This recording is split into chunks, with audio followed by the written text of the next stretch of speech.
Tuturo ko ngayon sa videong ito kung papaano lagyan ng lock ang mga apps natin sa cellphone dahil madalas ay hinihiram ang cellphone natin at binubuksan ang apps nang hindi nagpapaalam. Make sure lamang po na panuorin natin ang video hanggang sa matapos para malaman nyo yung step by step kung paano ito gawin. Hindi ko na patatagalin pa at simulan na natin. Unang paraan para lagyan ng password ang app sa cellphone natin ay magpunta tayo sa settings. Then hanapin ang security, at i-click natin, then scroll up lang natin at hanapin ang privacy and app encryption. Then bago mabuksan ay itatype muna natin ang password ng cellphone natin. Pagkatapos ay i-click itong app encryption, at dito lalabas ang mga apps natin at depende sa atin kung aling apps ang lalagyan natin ng lock. Ang gagawin lang natin ay i-toggle on ang mga napili natin.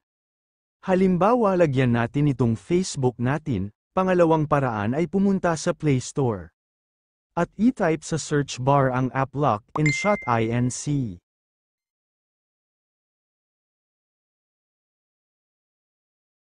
Then automatic na lalabas siya sa pangalawang result at kung makikita nyo meron siyang 4.8 reviews and 10 million users, then click install natin. Then pag okay na ay i-click open lang natin, then i-click natin itong start now. Then dito sa draw and unlock pattern ay gagawa tayo ng sarili nating lock pattern na magsisibling lock sa apps natin para hindi mabuksan ng kung sino. Halimbawa pa letter Z ang security lock na gagawin natin. At ulitin lang natin yung pattern na ginawa natin.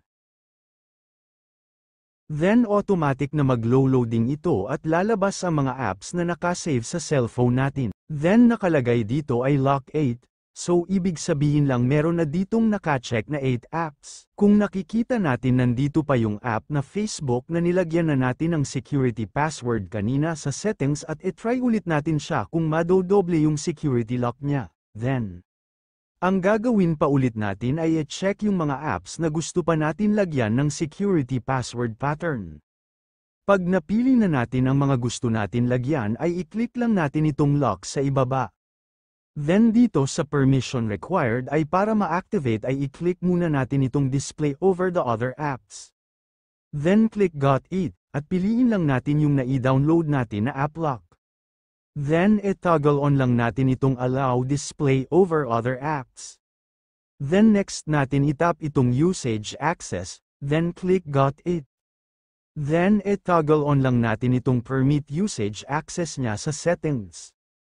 At dito sa permission is required to make sure X-Lock works properly ang gagawin lang natin ay i-check itong protected apps na box.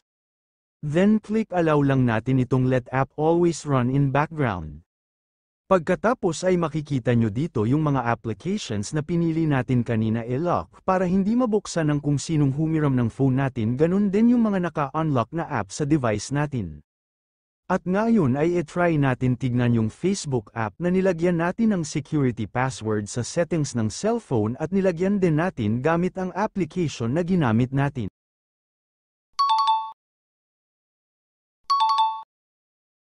Then ayan nga dumubli nga yung security lock niya. Ayun lang guys, sana may natutunan kayo sa video na ito at sana makatulong ito.